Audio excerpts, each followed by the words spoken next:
Hi, this is Sarah from Yarn Lab Canada, and today I'm going to show you how I pre-draft my commercial hand-dyed roving before spinning it. So this is the Malabringo Noob hand-dyed 100% pure merino roving, and this is a yarn that I got from a skein like this on my drop spindle. I was able to get about 160 yards from it. And the reason that I pre-draft it, first of all, with pre-dyed roving, you find that the fiber is a little bit felted. So it's not overly felted, but to get a nice draw from the fiber to draft while you're spinning, it's a little bit tight for that.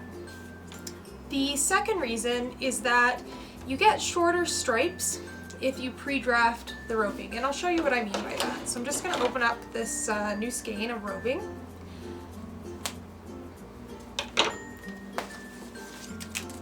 It's a beautiful color. All of the Malabringo stuff is absolutely gorgeous, and it comes in a braid, so I'm just going to quickly unbraid it.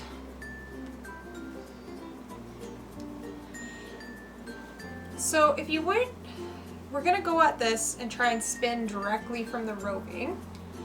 What you would find is you would get, a section of the lighter pink, and then a section of the purple, and it would sort of be long, gradual transitions between the colors. And you would only get one repeat through the striping that's been painted onto this roving.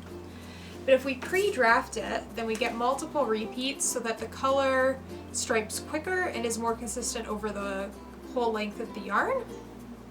And like I said, additionally I find it's just a lot easier to spin because the fibers are, like I said, a little bit felted in any pre-dyed roving.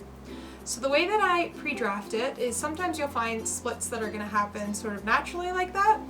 You just want to grab it and split down the full length of the roving.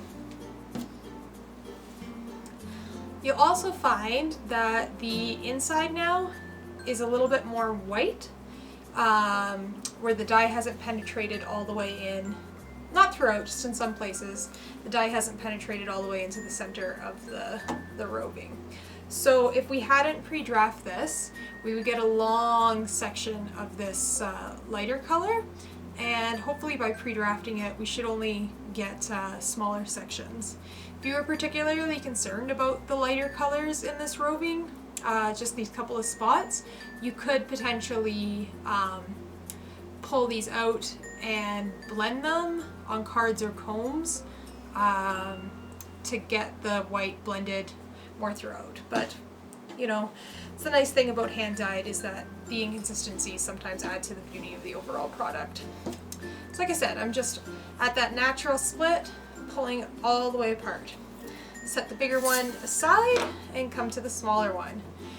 Then you're going to want to sort of tease it in half and pull again all the way down the full length of the roving.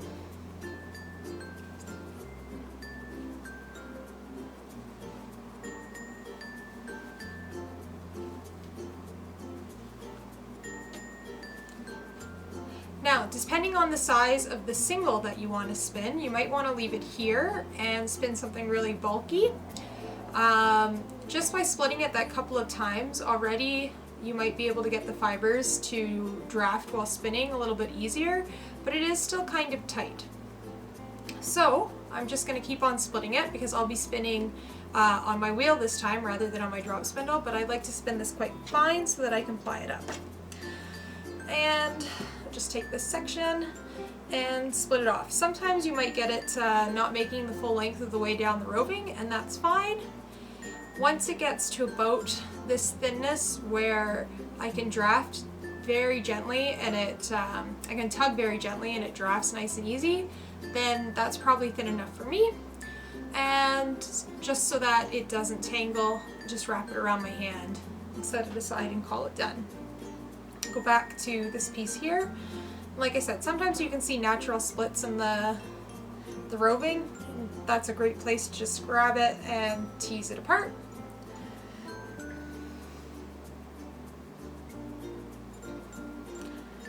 And then wrap that around my hand.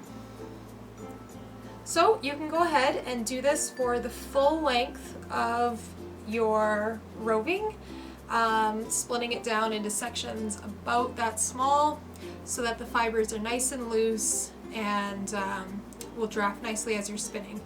In addition, each time you split it, that tugging, the tugging this way on the yarn, let me just show you, find the end. So each time you split it, by tugging apart this way on the yarn, it naturally just sort of loosens up this section so that it's much easier to draft while you're spinning.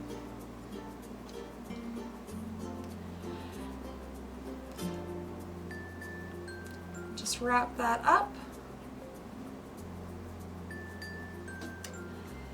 The fewer small sections like this, the fewer times you'll have to join, but joining on the spinning wheel is not difficult, so it shouldn't be a big problem. That's all for now.